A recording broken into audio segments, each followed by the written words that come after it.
This is Hidden Killers Live with Tony Brueski, Stacey Cole, and Todd Michaels. The Ellen Greenberg documentary, if you have watched it on Hulu, good. Now it's time to be enraged. Now is time to express some concern. Let your voice be heard, because this is a case that hasn't had enough voices behind it, for whatever reason it may be. Maybe it's because it uses icky words that we can't say right now because it might upset the gods at YouTube. So we'll use the word unalive instead of, the other word that starts with an S. Just so you're aware of that. Maybe it's because it talks about someone's life being gone. Maybe it's because there's certain people involved in this case that don't want information getting out about it. That's crossed the mind of many as well, who've also been trying to report on this case for the last many of years. But the chicken's out of the hen house. And now, well, it's time to let your voice be heard. So please, if you watch that doc, and if you're just starting to watch this right now, you're going to learn a lot about the Ellen Greenberg case. And this family, her parents, and justice for Ellen, very important, because it needs public pressure, because the laws haven't worked, because the lawsuits haven't worked, because common sense that says if you stab yourself 20 times, including post-mortem stabs, well, that's not unaliving yourself. That's someone else unaliving you. And that's called murder. But that's not exactly how this is being treated. It's not being treated as a homicide. It's still listed as a unaliving. I'm waiting for this to completely change in the lexicon, and we don't even use that word anymore, where it's just like, oh, that's how we say it now, because I have a feeling we're going to get there, and it's going to be a bad word at some point, just in general. Here's the question. How does a young woman end up stabbed 20 times, including in the back of her neck, and it gets called a suicide? The central question in the case of Ellen Greenberg, a case that's been quietly festering over a decade until now, because this week Hulu dropped the documentary that puts it all out there. The raw 911 call, the bruises no one explained, the crime scene that was clean before it was even processed, and a family that spent 14 years fighting to get anyone in power to say what the evidence already screams, that it wasn't an unaliving. We're talking about Death in Apartment 603. That's the doc on Hulu. That's not just retelling the story, it's exposing how institutions bury uncomfortable truths. You're going to hear the first responders say it straight. You don't need an ambulance. You need a homicide detective. And we're going to be digging in today. We've got the timeline. We've got clips from the doc. We're going to walk you through some of the most dramatic pieces in this documentary. We've got the receipts. We're going to walk through this and walk through what this documentary revealed, and more importantly, what the public wasn't told back when it mattered most. And if you followed the case, this is going to piss you off, hopefully. If you haven't, buckle up, because once you see it, you really can't unsee it. To begin the whole thing, though, we're gonna start with a 911 call. This is the 911 call that started it all. This is a 911 call, and let me set it up for you here so you understand what we're about to walk into. This 911 call was made by Sam Goldberg. This is Ellen Greenberg's fiance. He made this 911 call after, as he claims, breaking the door down because it was locked from the inside. Got into the apartment and discovered what he discovered. And you'll hear him describe what he discovered in just a moment. Before he broke the door down, though, for about an hour, it's described that he allegedly went up and down the elevator, went to the security guard, said, "You need to get me into that unit," in more or less terms. And he said, I can't leave my post. I can't. It's part of the thing. Unless law enforcement's here, I can't leave the post. He made a big scene. Big scene. Anyone basically who would listen, it seems, was aware he was not able to get into the apartment. But when it came time to actually break into the apartment, the only one who saw it was him. No one was there watching him break down the door. Contrary to the actual police reports, which he allegedly told police officers, it ended up on the report that, well, the security was there and watched him break it down. That part never happened. And that's very important in this. Because that little factoid, the little factoid that the apartment was locked and he had to break in to get to Ellen, that little fact is what turned this thing into a big deal. Because that's what allowed police to say initially, oh, well, this is a suicide because no one else came in. There's a nor'easter going on. There's a big storm outside. Nobody else has come and gone. And she has mental health issues.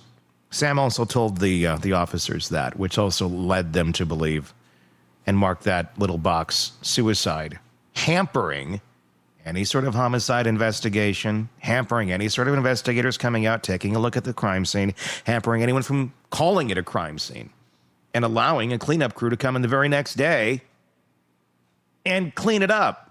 A little crime scene cleanup crew to clean it up. No investigation, no evidence, all gone. Because, well, you convinced him it was a suicide. The door was locked after all. It's comically horrible. And it, at the end of the day, seems like a series of really bad good luck for some people. We're going to talk about all of it today. We're going to start with that 911 phone call, and then we'll begin our discussion. This is where it begins. Let's take a listen. This is Sam Goldberg calling 911. Oh, I need everything out. I just walked into my apartment. My fiance's on the floor with blood everywhere. What is the address? 4601 Flat Rock Road. Please come help 4601 Flat Rock Road. Is this a house or apartment? Oh no! Oh no! Apartment. It's an apartment. What apartment number? Please hurry, Where please. is she bleeding from? I don't know. I can't tell. No. So you have to calm yourself down in order to get you some help. I'm sorry. I don't know. I'm looking at her right now. I can't see anything. There's nothing broken. She's bleeding. Ellie! You don't know where she's bleeding from? Can't see where blood's coming from? I think her head. I think she hit her head, I think. But it's everywhere. Okay, so it's everywhere. Think she might have fallen? Do you know what happened? She may have slipped. There's blood on the table. Her face is a little purple. Okay, hold on for rescue for her. Stay on the phone.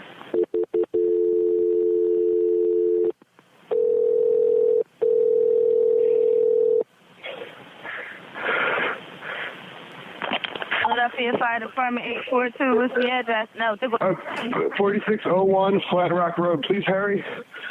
4601 Flat Rock? Yes. What's wrong? I went downstairs to go work out. I came back up. The door was latched. My fiance's inside. She wasn't answering. So after about a half hour, I decided to break it down. I see her now just on the floor with blood. She's not responding. Okay, is she breathing? Look at her chest. I need you to calm down, and I need you to look at her chest. It's really. I really don't think she is. Listen to me. Someone's on the way. Look at her chest. Is she flat on her back? She's on her back, so I bring her. Look at her chest and tell me if it's going up and down, up and down. I don't see her moving. Okay, do you know how to do CPR? I don't. Okay, I can tell you what to do, okay, until they get there. I want you to keep her flat on her. God. Hello? Yeah, hi, okay. Are you willing to do CPR with me over the phone until they get there? I have to, right? Okay, so get her flat on her back, bare her chest, okay? You want to rip her shirt off. Okay? Kneel down by her side. Oh, my God. Ellie, please. Listen, you can't freak out, sir, because you Okay, I'm trying not. Her shirt won't come off. It's a zipper. Oh, my God. She stabbed herself. Where? She fell with a knife. Oh, no, her knife's sticking out. What? There's a knife sticking out of her heart. Oh, she stabbed herself? I guess so. I don't know where she fell on it. I don't know. Okay, well, don't touch it. Okay, so I just let her here now. I mean, what do I do? No, I mean, you can't. If the knife is at her chest, it's going to be kind of hard for you to do CPR at this time. Oh, no. Oh, my goodness. Okay. Police with operator. 277. Is someone coming here? Yes, they are. You said 4601 Flat Rock, right? Yes. Okay, someone's on the way. And the knife is still inside? Wait, so what? The knife is still inside of her? Yes, I didn't take it out. Was it her chest or what area? It's in her chest. It looks like it's right in her heart. Okay, someone's on the way out there. Okay, just get. Oh my God! Oh my God! Okay. How old is she? She's 27. 27. And there's no sign of life at all?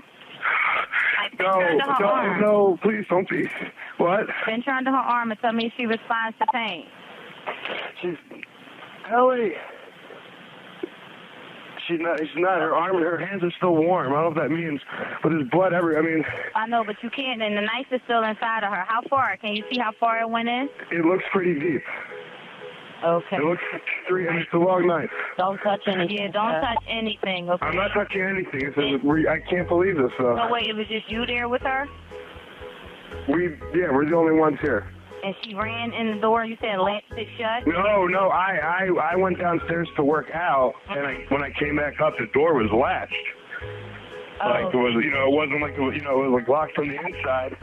And I'm yelling, and was yelling. your house broken into? No. So there's no sign of a break-in? No sign of a break-in at all. I mean, there will be when you get here because I had to break the latch, but to get in. Okay, 4601 Flat Rock, and this is a house, right? It's an apartment. Flat Rock apartment. Okay, that'll help. Oh my God. All right, thank you. Bye. Think anybody's renting out that apartment? Yeah, I wondered what they're doing with that apartment. I mean, now that they named it in the Hulu documentary, you can't really rent that one out. I think what I saw in the documentary last night, because they're going in to still set, I think they said it's not being rented out. It's not as of right now. I mean, when they did it, I don't know if it was just because it was not, being rented at the moment, and it just happened to be dumb luck that, we're doing a documentary. Can we get into a similar type unit to try, to lay this out? They're like, well, actually, guess what? It's available. I don't know. I would think you almost need to change the number on that apartment if you're going to re-rent it. And you don't have to. It's a rental, so you don't have to disclose that either. Right. And if you're a property manager, I don't know. I think if you're in that building, everyone kind of knows that's the unit. May just end up having to be storage. It's like only murders in the building, Everybody knows it's that one. Exactly. That's the 911 call.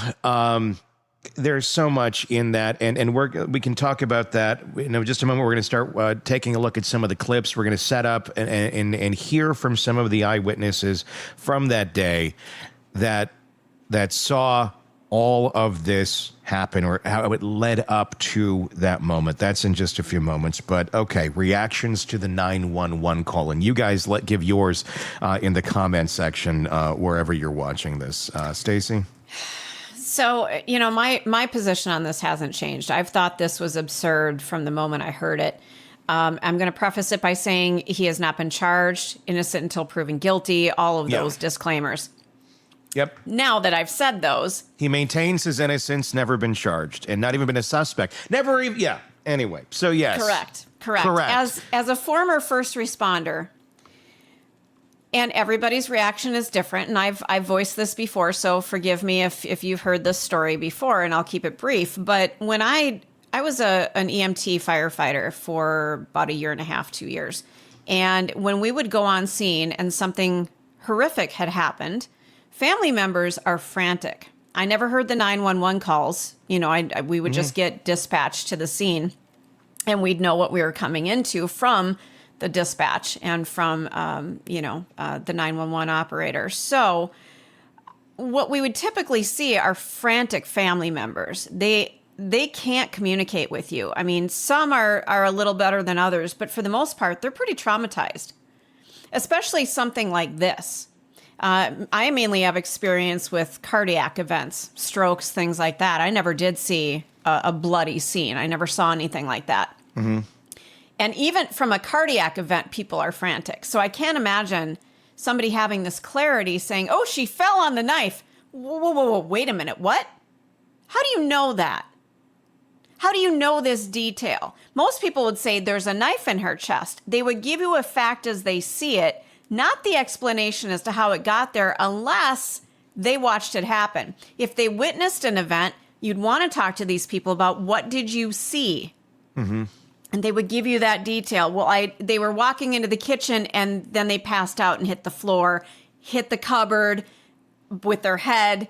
They would give you a play-by-play because that's what actually happened. Mm-hmm. I'm a little suspect about where this detail came from that he knew. And did he know, or was it just how he expresses himself? I don't know. Is he just kind of a doofus in the way he talks about things? And I don't know. I mean, that's the hard thing about Sam Goldberg is we have no baseline. We don't know how he normally speaks. We don't know. And I don't know if having that certainly would be helpful. It would be, he's kind of goofy in the way he talks about them. Some people are like that, you know? True. So and again, we're not saying he did this. We just have a lot of questions, as this documentary brought up a lot of questions that I think need some answers, not just it was suicide, shut up and go away. Mm-hmm. Look, if you're on the 911 call and the operator says, okay, you're going to do CPR, and your response is, I guess I have to, right? It's a little weird. It's beyond weird. That's the weirdest thing I've ever heard. Especially if you don't know at that moment in time that you can't. It seems like a response of, they're going to tell me I have to do suicide. I already know I can't do suicide because there's a knife in my fiance. So that ain't going to work. But I haven't communicated that yet. And according to them, I don't know about it yet. Oh, there's a knife in her chest. Oh, my God. She fell on a knife.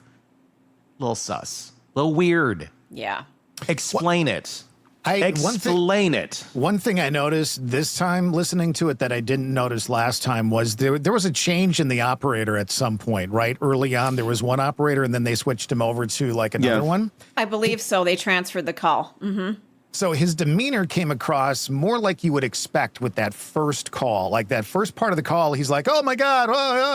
And as soon as that second person came on the call, it was different. That's where he's like, oh, I went down to the gym and I just came up and the door was locked and blah, blah, blah. And he's going through all the steps. So the first part of the call, I'm going, okay, he actually sounds like he's kind of frantic here. Like he just walked in on a loved one who's bleeding and on the floor, but it switches really frickin' fast. Did it sound, I agree, but I also feel like it sounded like someone who's doing a high school play. You have to sound really scared and shocked at this moment in time. How would that sound?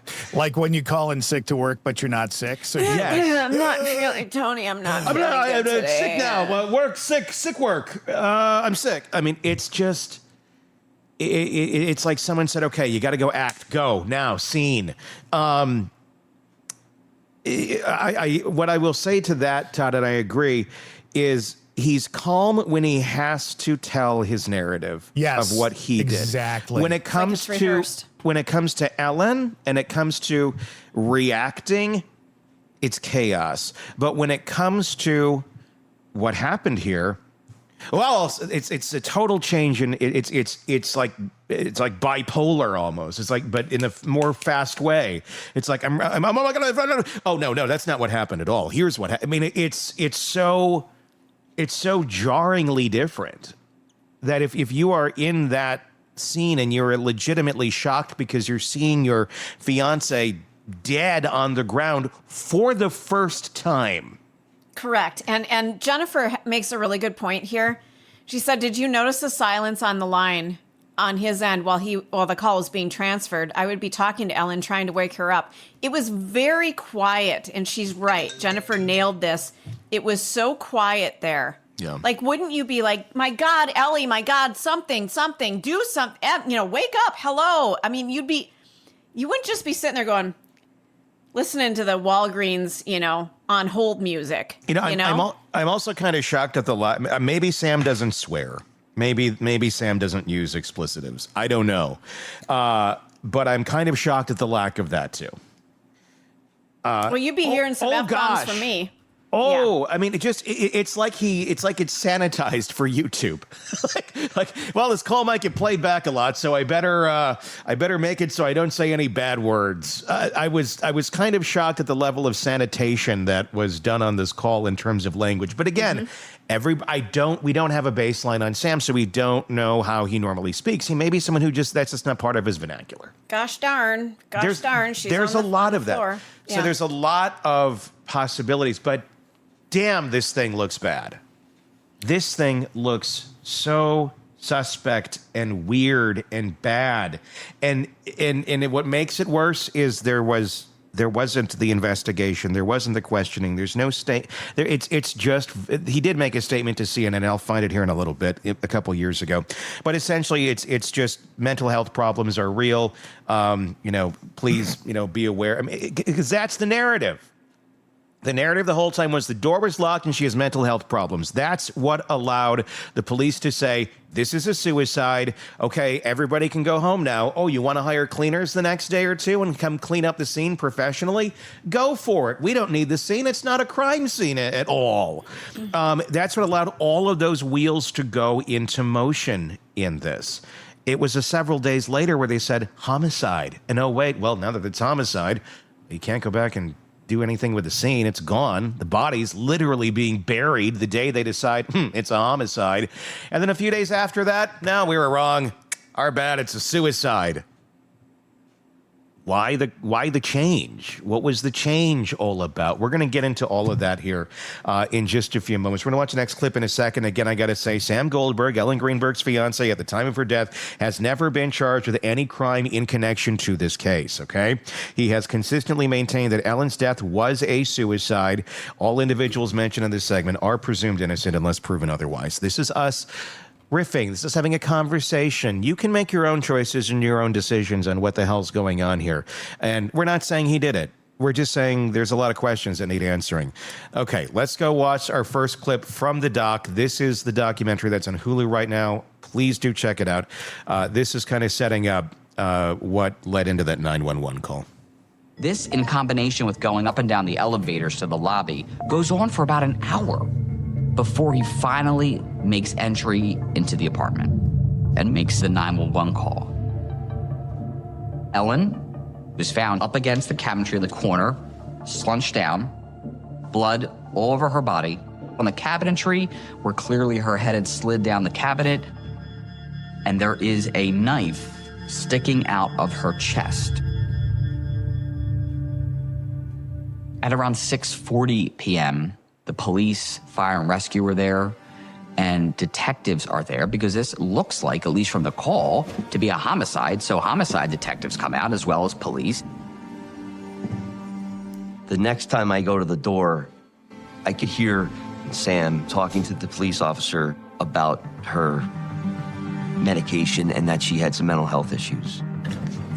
After Sam spoke with the detectives, they believed that Ellen was experiencing mental health issues. So instead of investigating this, they call it a suicide on scene. I was told that she had stabbed herself. The gurney came out and it was empty, and Sam was told that she had passed, that she was dead. And he started crying, and I just asked what I could do. There's a lot of people in this that do attest to Sam being very upset, very animated at this moment in time. I want to say that he wasn't sitting there in the corner like, want to go get some Arby's? He was very it seems in the moment, at least according to those who were around him at that moment in time. And also at the funeral, apparently very animated, which, if you're grieving the death of your fiance that you were planning on spending the rest of your life with, everybody expresses it differently. Some are more vocal than others. We'll leave that at that. But that's what led up to those moments. Two big things that were revealed right there. He convinced the first responders this was a suicide, and they didn't ask questions. How can even if you walk in and it looks 100% like this person took their own life, first responders aren't allowed to make that assumption, are they? No. Stacey, you lived that life. Did you ever walk in and somebody say, well, what do you think, Stacey? What happened here? No, you treat the symptoms. You let the medical examiner, or when you transport, you let them decide what the diagnosis is. We don't diagnose. We cannot. It's out of our scope of practice. You treat what you see, and what you see is somebody who's not breathing. You do CPR, you administer oxygen, you put in an IV, you do all the things. It's not for you to decide any of this. Well, Period. the officers did. and that's where it ended, right there. So I want to say that because watching this documentary, I think really put this case, and I've been on this for a couple years now. Well, you were studying in the this thing. documentary. I mean, I saw yeah, your we're in face it last too. night. I saw your face in it Please last tell me night. we're going to play that. I don't think it's in any of the clips. Yeah, I'm in the doc too. I didn't even realize I was making pasta sauce the other night, and all of a sudden I hear my voice. I'm like, did it switch over to one of our shows? I'm like, oh, I'm in the doc. Dude, self-promote. Did you not learn anything in the years of radio? You self-promote. I guess I did.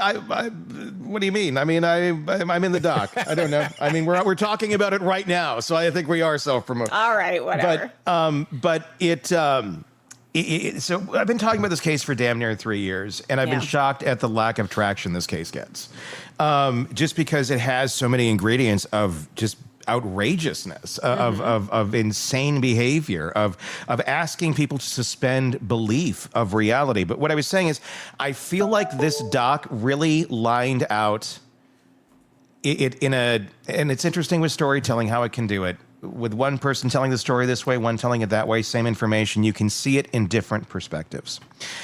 And what I'm seeing here are two different paths, because we seem to want to connect this into a conspiracy that maybe the police or Philadelphia, somewhere higher up, there's a connection there that got this thing suppressed. And I'm not saying that that's not a possibility, but at least initially, I don't think it was. I'm thinking maybe further down the line, there may have been, some, hey, I'll scratch your back, you scratch mine.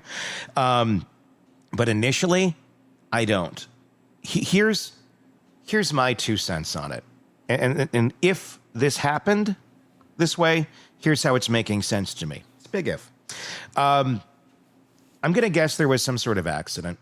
I'm going to guess accident or moment of heated arguing that somebody did something stupid. And I don't know. I don't think Sam, if he has anything to do with this, set out and said, I'm going to go kill my fiance today. I don't think that happened. Could there have been some sort of struggle? Could she have started to try and hurt herself? Did he get involved? Did something happened? What exactly that is, I don't know. I don't know that it was a vicious, I'm going to go in here and stab you. But that's ended up being what happened. So either it was some accident happened, something was about to blow, and it did. And she ended up dead. Now, what that is, I don't know, because there were strangulation marks on her body. I have a different theory, but I'll let you finish. Yeah.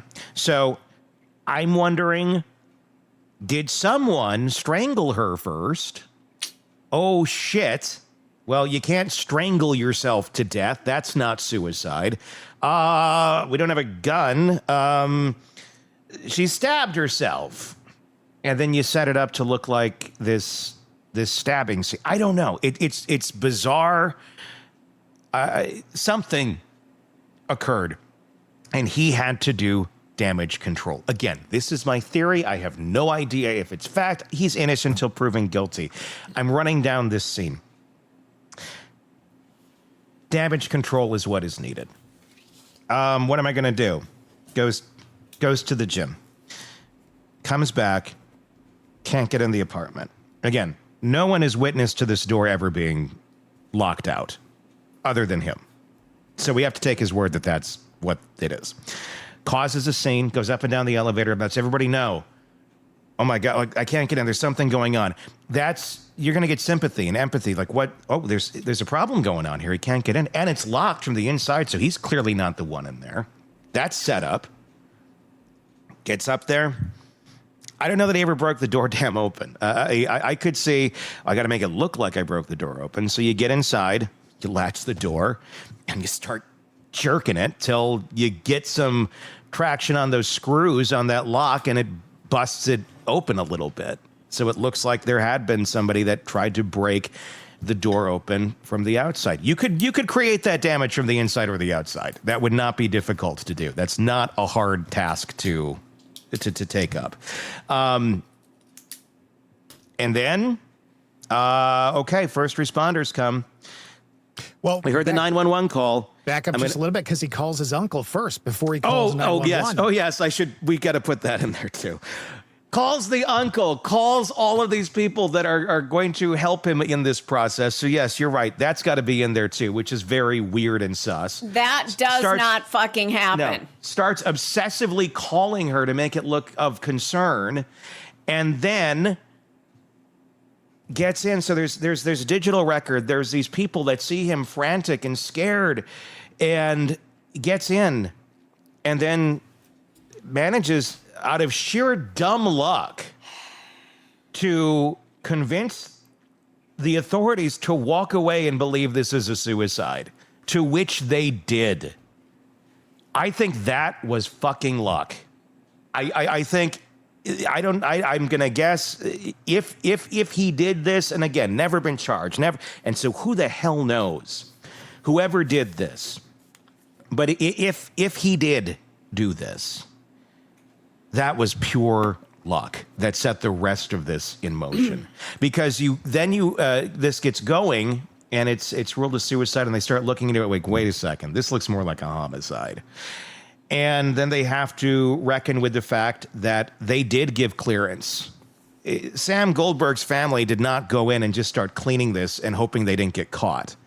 They got permission. They checked the boxes. They went through the steps you're supposed to go through before these sort of things happen. Because at some point you do have to have it cleaned up, because police don't do that. That's on you.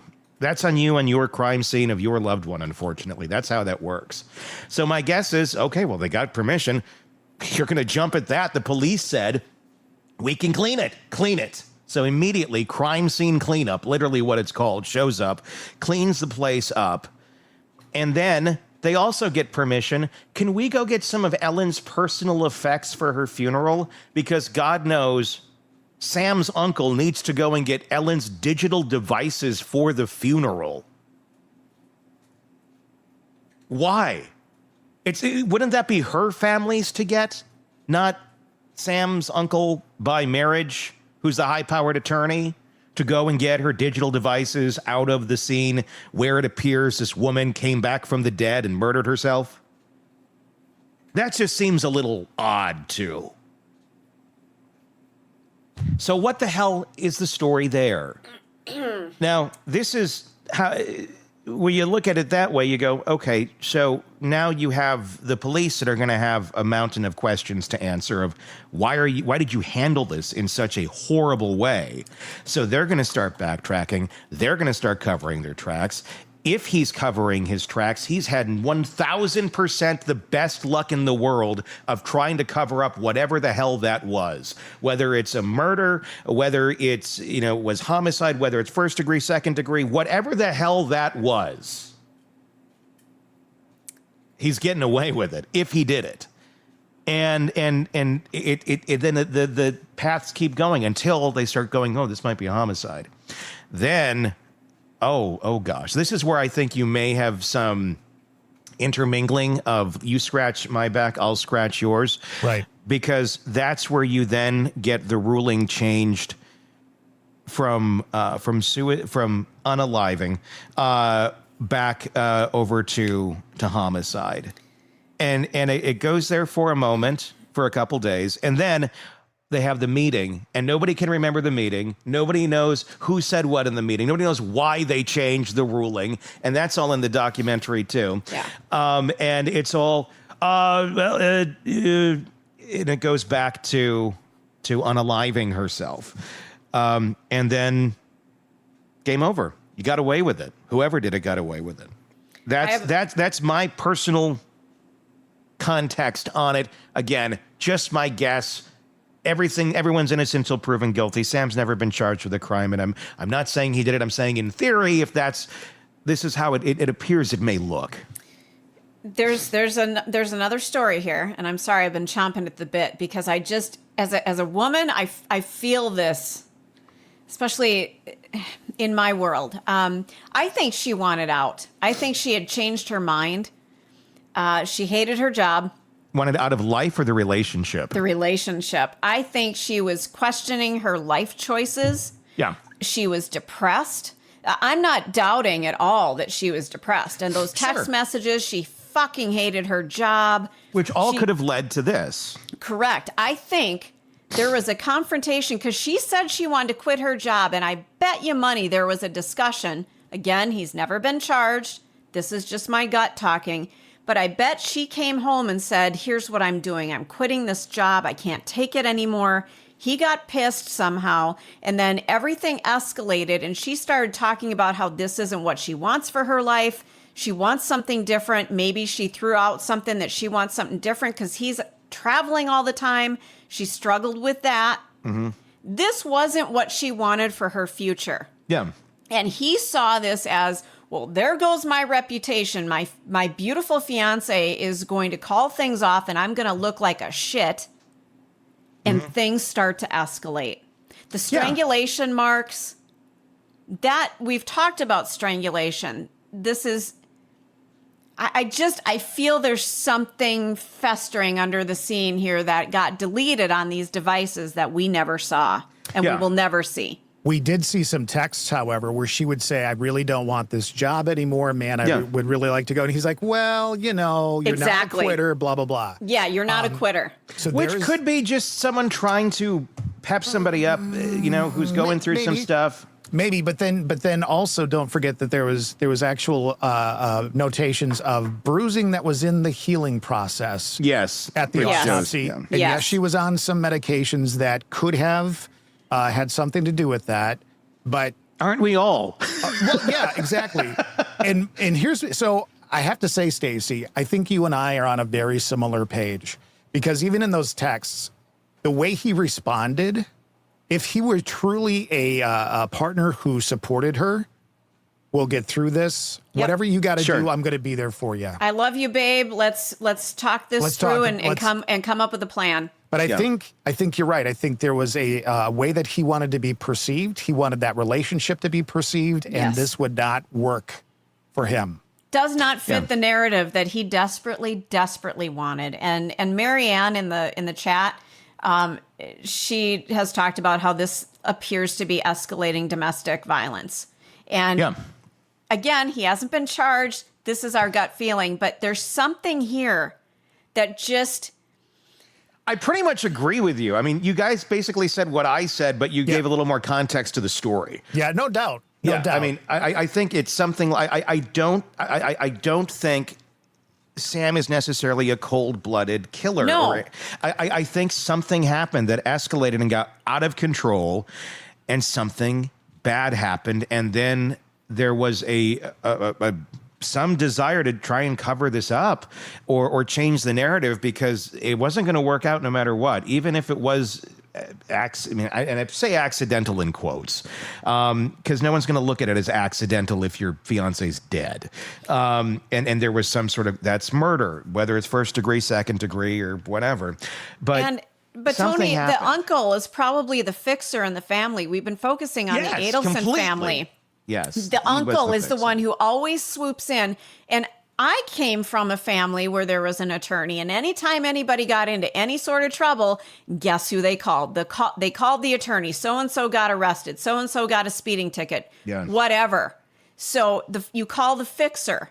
And this is a horrific event. You call the fixer and see what they can do. He's on the phone with the fixer before he even knows there's anything wrong with her. That's the thing. Well, that's what he's claiming. That's the claim. That's what doesn't make sense. Why would you be calling your attorney uncle from the hall and you know nothing's wrong with her? Your concern is to get into that apartment because she's not answering the door and you're calling your attorney uncle? Why? No, you call the police. Is he going to come over and break the door open for you because you're too weak? I mean, what is the purpose there? But there is no purpose. If you can't get into the apartment, if you're locked out, your first thought is, I need to call the police. Yes, it's and not. if your fiance is in trouble, the fire department can come and take that door down. I know how to break down a door. We were taught to do that as firefighters with all the tools. That's your concern, is I need to find out why my fiance is not answering me. Yeah. Not, uncle, you need to come over and take care of shit. That's what's so weird about the whole damn thing. Again, innocent, still proven guilty, never charged with anything, maintains his innocence. Still, the family, everybody, including the uncle, it's a suicide, and according to them, they don't talk about it. That's, I bet they don't. Per the documentary, they don't publicly make statements about it, is what I should say. Well, I think at some point they need to start making statements. I think at some point they're going to have to start making some statements, because there's a lot of statements that are starting to be made for them in the ether by everybody out there now talking about this. We're talking about the Ellen Greenberg case and the new documentary that is out on Hulu right now. Highly recommend checking this thing out because it really blows the door open on what so many people have been wondering and thinking about this case for quite some time, and lays it out with, I'd say, like scorched earth evidence that really makes you go, okay, something is really not adding up here. Let's take a look. This is our second clip. And this is taking a look at the early homicide ruling that came about a few days into this. It was initially unaliving, and then a few days in, after people had a chance to look at it after the snowstorm, while she was about to be buried, they realized, wait a second, this seems like more. Let's take a look. Huge blunt force trauma from a knife to the head. How was this ruled a suicide? I have investigated stabbing suicides in my career. I've never seen anyone stab themselves in the back. There are specific wounds that typically we would call hesitation wounds. They are usually with suicide, and they're very shallow attempts at injury to yourself. There are some that I would call that on Ellen's body. However, a stabbing of this nature with so many wounds is just very atypical. When Ellen Greenberg's body was taken to the medical examiner's office, the medical examiner, Marlon Osborne, looked at the body and looked at the evidence. And he, in fact, ruled this death a homicide. So they're going to be able to get a real investigation, and this family is finally going to get a call. Your daughter, Ellen, did not kill herself. And they did. Unfortunately, they got that call as they were burying Ellen. As is Jewish custom, you bury the body pretty quick, which was like 2 days after. Let's go to our next clip, too, because this ties in. This is about the cleanup and the cover-up with the uncle that we've been talking about. It just kind of gives you a little more context into how this all went down. The police determine this is a suicide. And because of that decision, you don't have a held crime scene, meaning it's not roped off and protected. This apartment is being professionally cleaned by a company called Crime Scene Cleanup. And the very next morning, all of Ellen's electronic devices were taken by her fiance's uncle, who's not even related to Ellen.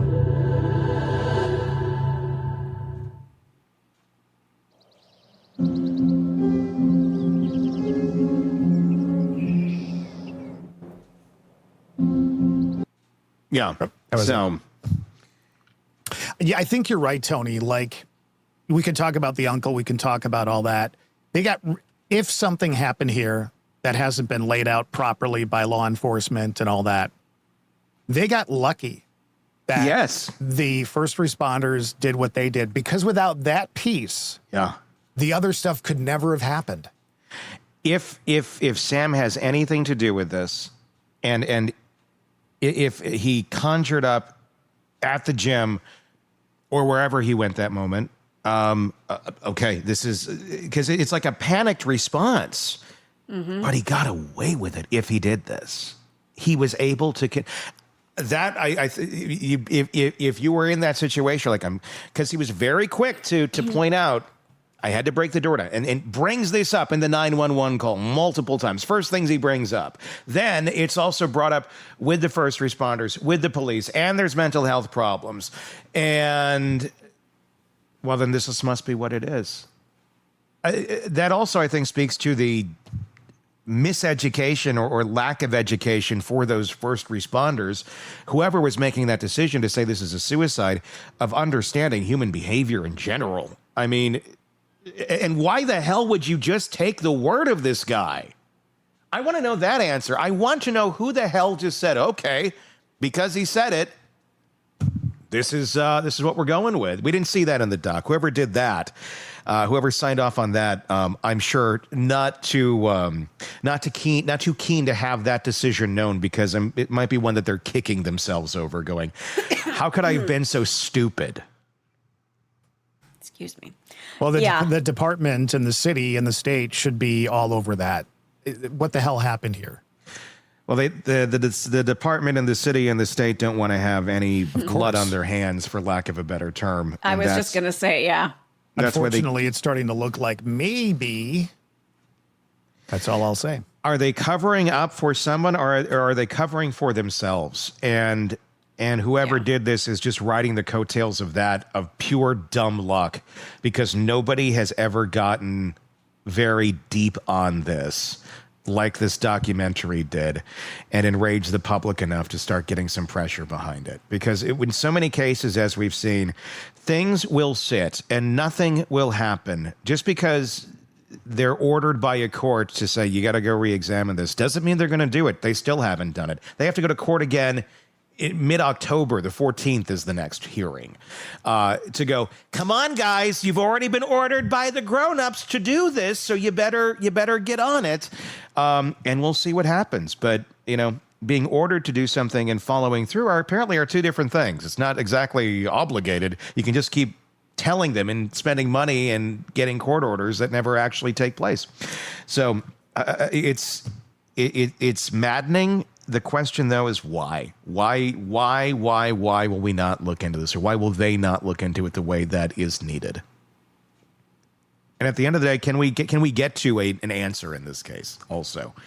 Or is this one of those where, it certainly looks suspicious, and there's so many questions, all the questions we're answering or talking about right now, or trying to theorize answers on, and others have already done this in the past. Maybe investigators have already done this in the past, and the real answer is, a lot of circumstances here, not enough evidence to get a charge. I don't know that there is enough to get a charge, more or less a conviction, because, again, the evidence was all destroyed. And that's fine. If that's what it is, then communicate that with us. Yes. And I think, the question isn't, is there a cover up from the government, or is there a cover? I think there's a combination of cover ups going on. I do too. Yeah. I feel like there's one on top of another. Yep. And they mutually benefit one another. Let's take a look at the security guard. This is what he had to say in the documentary on the new one on Hulu. I just figured they were into some kind of argument, and he got locked out. He was pacing back and forth, and I don't know, he looked worried about something. When he came again, he was much more agitated. He said, I need to get in the fucking unit. So I said, well, is something wrong with her? He said, I don't know. And as he was departing from the front desk, he said, well, I'm just gonna knock the fucking door down.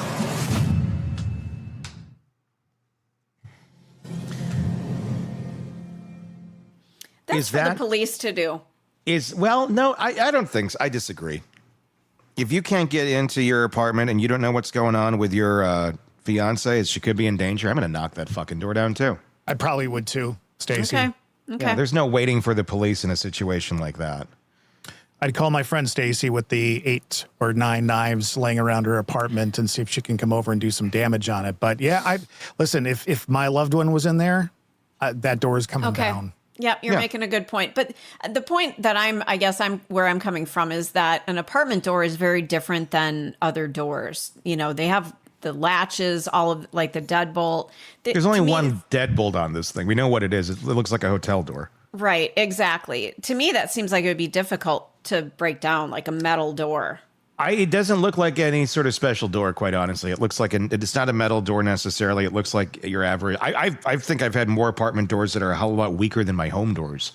This doesn't look like it was that difficult of a door to break down. Okay. Quite honestly. So, and even if it was, I'd still be going ape shit on it. Yeah. And they'd come and I maybe didn't get in, but the door would be beat up pretty freaking good just from me losing my mind. That's the other argument on this. You're going to break the door down, and then all we see is just like a little bit of wood that seems to be kind of out of place on the side of the lock that's affixed to the frame. It doesn't exactly look like you broke the door down, and you would likely have a hell of a lot more damage than what we saw. That's where I go back to, you got to make the scene look like something. Well, I mean, you could certainly do that from the inside, and make it appear as if this thing was locked and you got in. And I'm sorry, there's ways of getting past those fucking bolts. There are. They're not that difficult to bypass. I've been locked out of an apartment before by myself. They even talked about it on the thing where it's like, and if you slam it or something, sometimes it can, wave, and then it'll the pressure of it or the vibration can make the latch swing over. There's ways. It's not that. It's not rocket science to be able to get in the way that this was portrayed as being such a feat. Let's go to our next clip. This is taking a look at what took place and the oddness, the strange feelings that the property manager had as the uncle came to get some stuff. I know I was letting someone else in that I didn't know, and I didn't want to be held responsible for anything missing. When I went into the apartment, the thing that I remember the most is the setting. I remember walking in and seeing blueberries on the counter, a couple of knives in the sink. It was so serene, cleaning the fruit in the kitchen, just an everyday event. That's what it looked like. There was laptops. I remember the engagement ring. And then I remember the blood. I didn't stay the entire time with the cleanup crew, but I do remember that they had on hazmat suits and protective gear, and they put everything in the dishwasher and turned it on and wiped it up, and that was it. 2 men arrived. One was Sam's uncle. I wanted to do my best in balancing my sympathies and helping the family as well as my role as property manager. So I did stay there with them as they walked around. I just stayed in the living room. They weren't in there too long, maybe 15 minutes or so, and then I locked up behind them. Okay, something she said there, the engagement ring. Yep, that's right. She was not wearing her engagement ring. Okay, but now she could have taken it off because she was cleaning fruit, but that doesn't sound like somebody who doesn't want to live anymore. I'm going to make a fruit salad and then I'm going to check out. Oh, and get gas right before. And also, she was not wearing her ring a lot. People were asking her about that. That was brought up in the documentary. Yes. Yeah, and that's why I'm wondering if she decided this is not for me. You're not the person for me. I don't want to be with you. I've changed my mind. I don't like the trajectory of my life. I'm making some changes, and he gets pissed off. Which we all know those moments are the most dangerous for anybody. If you're having that conversation, and like if something's going to happen, that's going to be your best odds of something horrible happening. Yep. Right at that moment in time. Yep. So I mean, and again, they also said not a struggle at the scene. Take a look at crime scene photos. You know where those photos were taken by? They were taken by the building manager. Because she went in and said, this is kind of weird that... And you know what? Thank God for her. She was really kind of smart in this whole thing when she walked in and videotaped it and all that kind of stuff. Mm-hmm. Thank God she did that. And because the knife block is laid down. Yeah. I mean, it looks like it looks like if someone's like running to get it. If you're going to do this to yourself, which number one, stabbing yourself is insanely low. The odds are like next to none. And then the amount of times, again, we can get into that 50 ways to Tuesday. It's impossible what she did pretty much through most accounts. It does not it just doesn't, nothing adds up. Nothing adds up in this case. And might I add this, and it has nothing to do with the case, but the knives just go in the dishwasher after they were like, after they killed, if somebody was in somebody and they died, and you're like, well, it's still good for apples. It's just like, why are these? I guess, the sad part is, yes, that is how that works. I thought you were looking at it more from the foodie that you are, and you would never put a good knife in a dishwasher. Well, no shit. Those are hand wash. Right, exactly. That's where I thought you were going to. Those were Henkel knives. I was just going to say, I've got those knives. I do not put those bastards in the dishwasher. I mean, we know that they're lying around my apartment, but no, I hand wash my knives. If somebody ends up dead in my house, it's probably because they put them in the dishwasher. Well, there you go. And now, save this clip, Todd. Yep, it's I marked it. Okay, just saying. That or pans. You don't put pans in a dishwasher either. Let's watch another clip here. We'll have to talk later on that one. For what, pans in a dishwasher? Yeah. Well, you don't cook, so... I'm starting to. I have to. I'm a single woman. I can't eat Subway for the rest of my life. Okay, well then tip, don't put your pans in a dishwasher. Thank you. I guess Start I'll out stop. right. It destroys them. It destroys the seasoning on the pan. It'll make them sticky, and you don't want to do that. So don't ever put pans and pots in the dishwasher. Okay, we'll talk later. Let's take another look at another clip here. This is the medical examiner talking about, or this is talking about the medical examiner here in our next clip. The medical examiner found that she had died of stab wounds to her chest and torso. Because of those findings, investigators with the homicide unit returned to the apartment today to search for any additional evidence that could result in this becoming a case of murder. Once the medical examiners ruled this a homicide, it's like, whoa, go back and investigate. Too late. We allowed the crime scene to be cleared, which allowed cleaners, professional cleaners, and I'm not talking residential cleaners, I'm talking crime scene cleaners, to come in and clean the crime scene. We're saying it's a suicide, and then 2 days later, we're saying it's a homicide. So they gave the window to be able to clean the scene up. The scene is tainted. As far as my personal investigation, I've never been out after a professional company cleaned the crime scene up. When a scene has a computer or a cell phone or a laptop, you tend to want to seize those and to keep those in a safe place. There's this whole concept in law enforcement and investigation and in court cases known as chain of custody. Where was this evidence? Who took control of it? While retrieving items for the funeral, Ellen's devices were taken out of her apartment by two members of Sam Goldberg's family, specifically his uncle Jamie Schwartzman, a prominent Philadelphia attorney. After her death was ruled a homicide, he turned the devices over to the police. So what should be done wasn't done. So many errors happened in this case that all snowball. You don't have crime scene unit coming. You don't have investigation. So all of that, it just adds up to this mad moment where everyone was able to walk away from this and not have any sort of repercussion. I mean, at the end of the day, snow. I guess snow is to blame. The bad weather is what really allowed a lot of this to take place, because the homicide investigator, they were on a very tight list of what they would be able to respond to.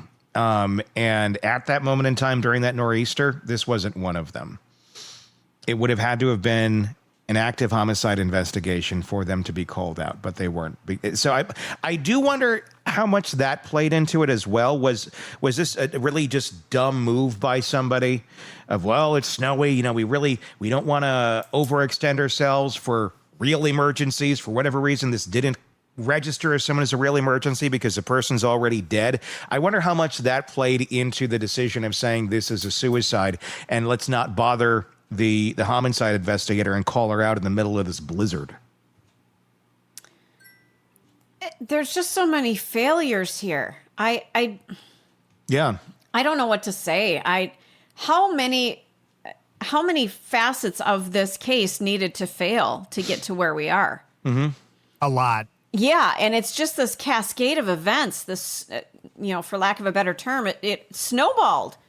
Like one failure after another, and I don't know if it was intentional or if it was just so many people dropped the damn ball. But it makes it like a perfect storm in a lot of ways. I mean, literally. It really, really does. We're talking about the Ellen Greenberg case and all of the failures and all of the questions that are now being asked, thank God, publicly, since the new Hulu documentary has come out, Death in Apartment 603, What Happened to Ellen Greenberg. And I want to note again, Sam Goldberg, Ellen Greenberg's fiance at the time of her death, has never been charged with any crime in connection to this case. He has consistently maintained that Ellen's death was a suicide. All individuals mentioned in this segment are presumed innocent unless proven otherwise. We are having a discussion. We are talking about theories. We are talking about opinions based on the information that has come out. We are not saying that Sam had anything to do with Ellen's death.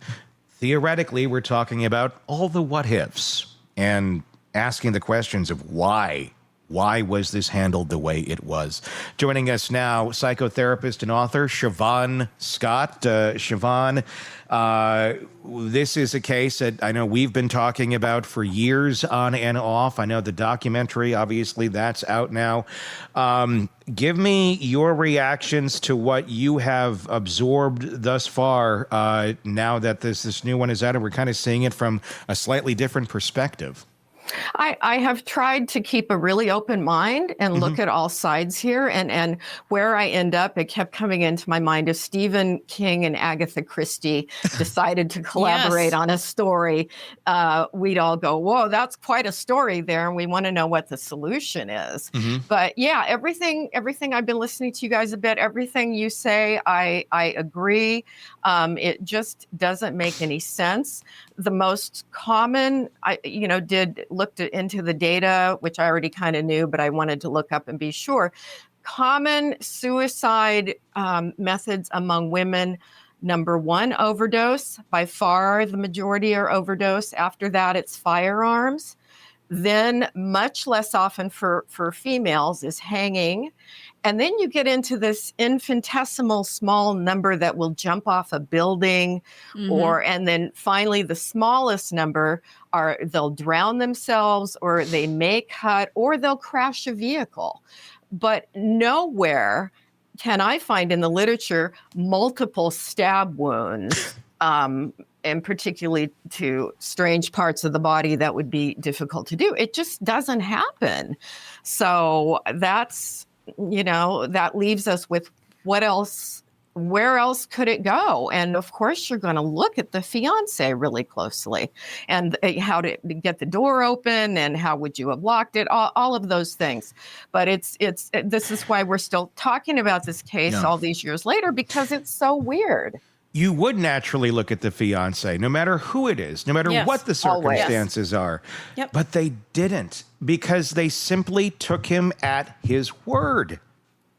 That's the most baffling part of the whole damn thing. There's something bigger at play here. There's something bigger at play, because this would not happen if there wasn't some puppet master behind the scenes. And his words were a lie. We can call it a lie. It was a lie. The security guard was not there. Correct. So either he's lying, or whoever took that transcription down and said that he was there was inaccurately transcribing what the hell he was being told. There's your two options of what would have occurred. Another failure.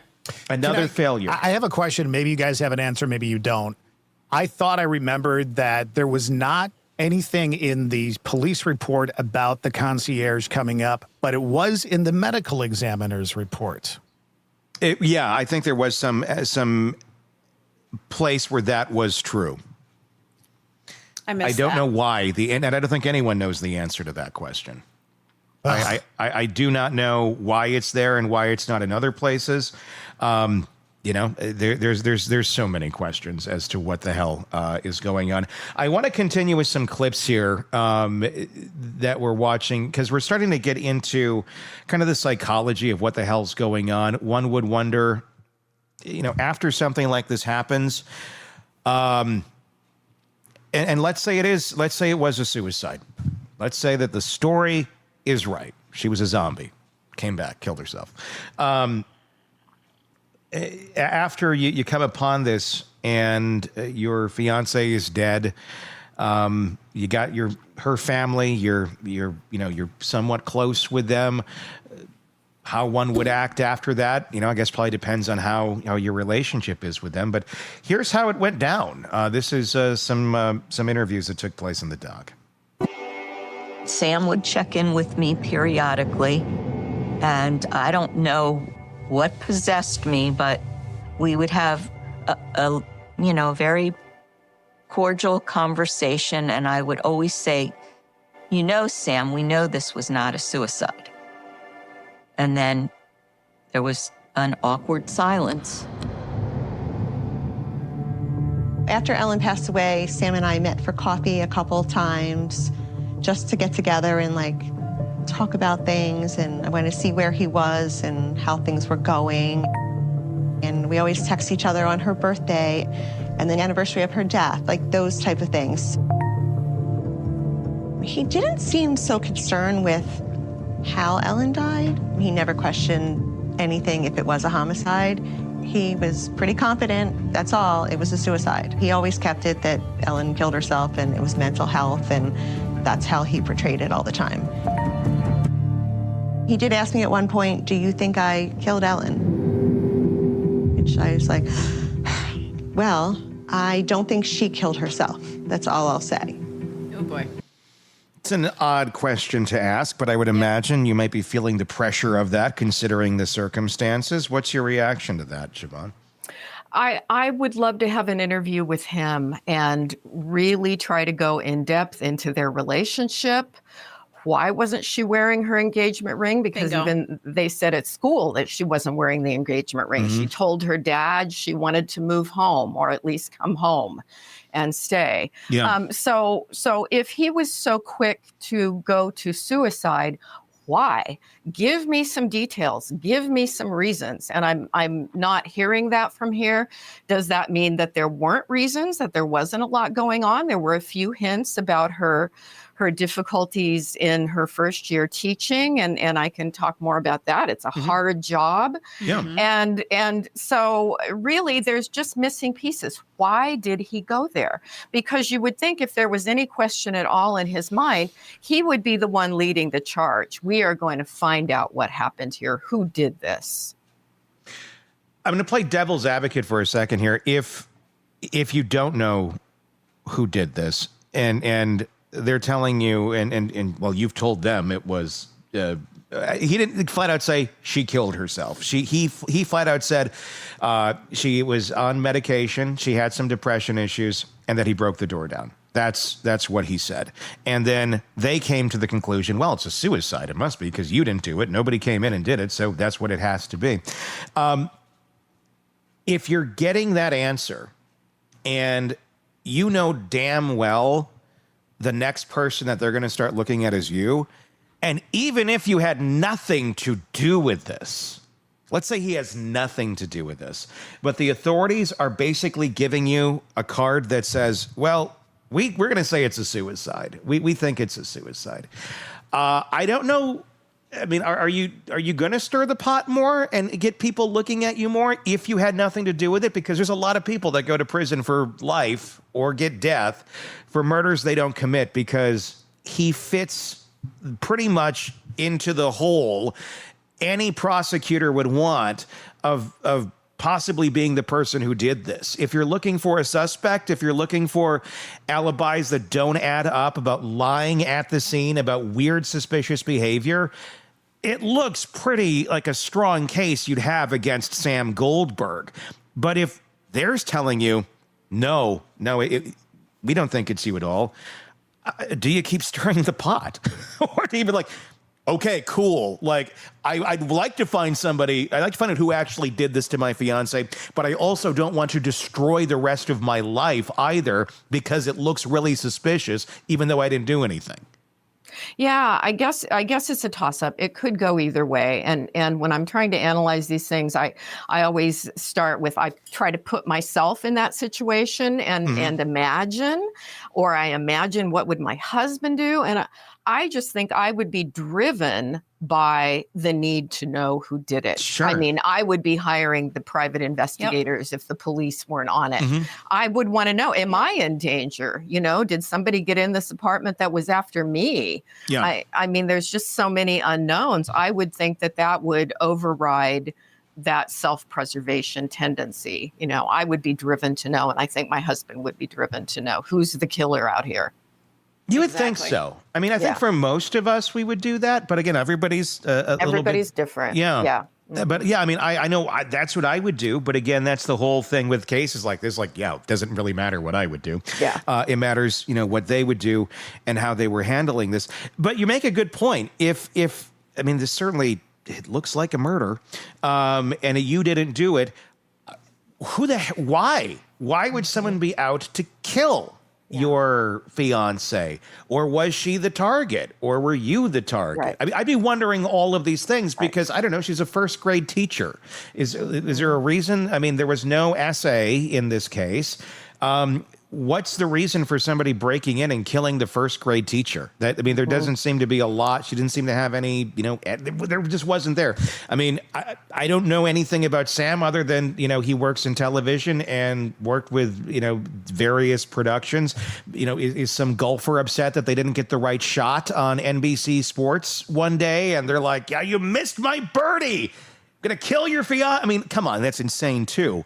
But I would be asking, why? Not just walking away. But again, if you're being told it's suicide, some people are going to accept those answers too from authorities if that's what they're telling them. That could be the answer as well as to why this hasn't. They haven't spoken any further of it because they just simply accept the answer. Yeah. Yeah, it is possible. And as you say, it depends on everybody's personality. But I would sure have questions about what was going on in their relationship. Yeah. And when he said, well, she had mental health problems, let's define that. What do you mean? Because the only thing we're really hearing, which we heard from her friends and colleagues and her parents, is that she was incredibly stressed with her job and wanted to get out of it. And for a young lady that was clearly a high achiever, I mean, she had a stellar life and she had achieved all sorts of things. Yeah. And I don't think she would have been used to failing at something, and it could have been that her emotional reactions, Klonopin is used, classic anxiety drug, and used for people having panic attacks. It's typically, when used as directed, a safe medication. They tell people don't use it long term, but that made sense with someone who was very stressed by their job. And she was also on Ambien, which goes with being very stressed. People stop sleeping. That's not unusual. But when we go back to if she wanted to die, the easiest things to do would be take those two drugs and you just go to sleep. And that's what most women would do.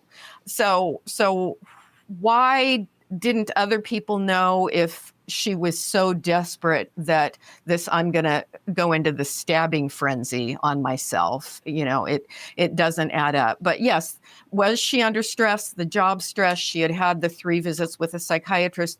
And I do have to say that doesn't count for a lot because psychiatrists primarily do medication. Very, very few of them spend much time talking about your relationships or your life. And so it is feasible that there was more going on with her mental health wise, that the psychiatrist just didn't know her well enough and he wasn't aware of it. But if Sam was leaping to this, she had mental health problems, what does that mean? Because that would imply that there was more than job stress happening, but I didn't hear from anyone else that they were seeing that.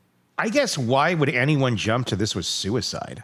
Yeah. I mean, why is Sam why is anyone thinking this is suicide? I mean, it just the odds are so incredibly low and bizarre. And I mean, I don't even know that it didn't register as like in that moment suicide. It clearly there's a knife sticking out of her chest. And the first thing he says is, oh, she fell on a knife. Right. Again, having that. I want to go back. Let's watch this clip because I want to go back to the 911 call in a moment because I want to get your reaction to that. But let's watch this last clip from the documentary. This is talking about the crime scene or the scene, the homicide scene, the unaliving scene, whatever you want to call it. Let's take a look. It's detrimental to a homicide scene if it was cleaned up before we were able to collect any type of evidence. As a police officer, I'm suspicious. Why is this cleaned up so fast? I had no experience in this. I just didn't know what was going to happen or what was not going to happen. I grew up trusting the police, believing in the police. That's why they're the police, right? So what are we supposed to do? It's a murder investigation. We believed it was murder. It's in the hands of the police, and you figure they're gonna be professionals and they're gonna do their job. We had no reason to suspect anything was out of the ordinary. At that point, the police department was giving us little information.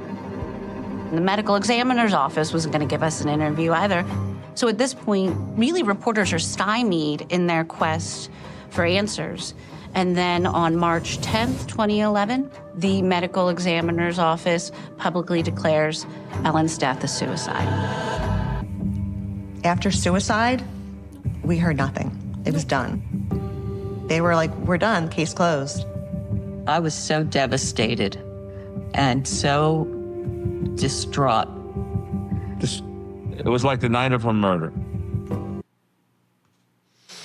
It's really hard playing devil's advocate, but I felt like I needed to at some point on this episode, just to try and examine it. And it's insane because it's insane to try and think of these other options that are just not remotely logical at all. Yeah.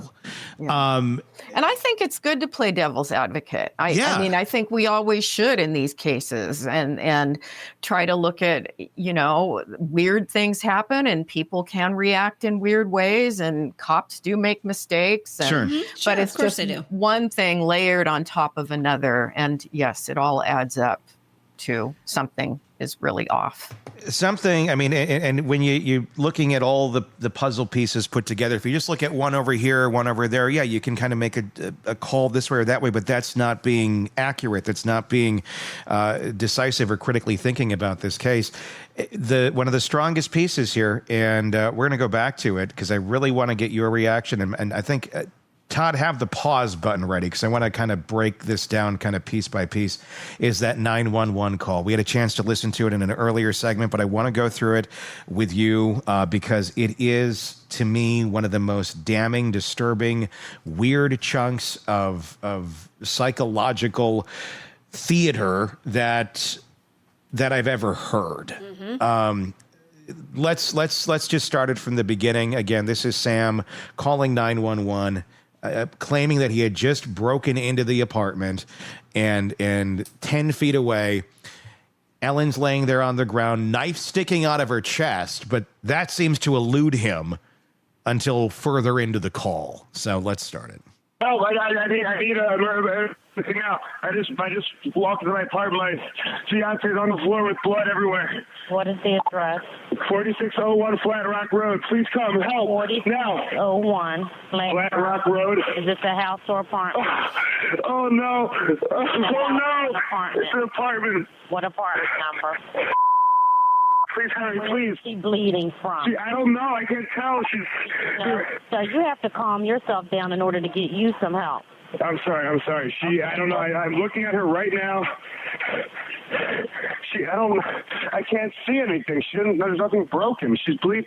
Ellie! You don't know where she's bleeding from? Can't see where blood's coming from? I think her head. I think she hit her head, but it's everywhere. It's everywhere. Think she might have fallen? Do you know what happened? She may have slipped. There's blood on the table. Her face is a little purple. Okay, hold on for rescue for her. Stay on the phone.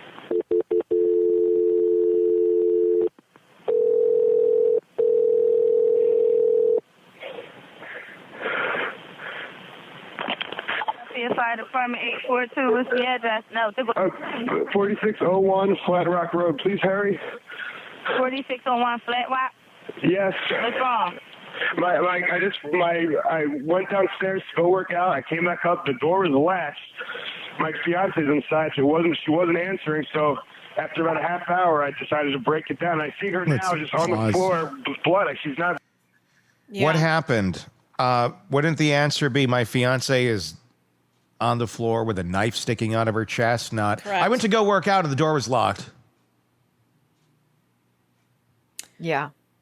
It would feels think. rehearsed. What's your feelings on this call so far? I don't know. It feels very, obviously it's a dramatic moment, but you can be over dramatic in dramatic moments. Well, yeah. And it is really hard to know in any specific 911 call what is the typical way somebody is going to react. And so it's interesting. That alone doesn't shout out to me. He's upset, obviously, but can people put that on and amp that up and rehearse it? Sure. So again, it's one way or the other. It's hard to know. Let's keep listening. She's not responding. Okay, is she breathing? Look at her chest. I need you to calm down, and I need you to look at her chest. It's really. I really don't think she is. Listen to me. Someone's on the way. Look at her chest. Is she flat on her back? She's on her back. So I bring her. Look at her chest and tell me if Hold it's on going a second. up and down, up and down. People in our chat, they're so observant. She was not on her back. She was propped up against the cupboards. Yeah. So what he was seeing in front of him while on with 911, he was lying right there because she was sitting up. And I understand people in traumatic situations may not get their facts entirely straight. I get that. Might contradict what I said earlier, but what he was seeing and what he was saying are two different things. She was not on her back. Or did he prop her up? I mean, what? Then he didn't account for it, or what? Because that part again also not accounted for, and that could be the simple explanation of I propped her up. Why would you? I don't know why you would. I don't know that. I don't know why you would, but I don't know. People do weird things, but again, not accounted for either. Just like the security guard being at the door as he breaks it down. In one account, he's there.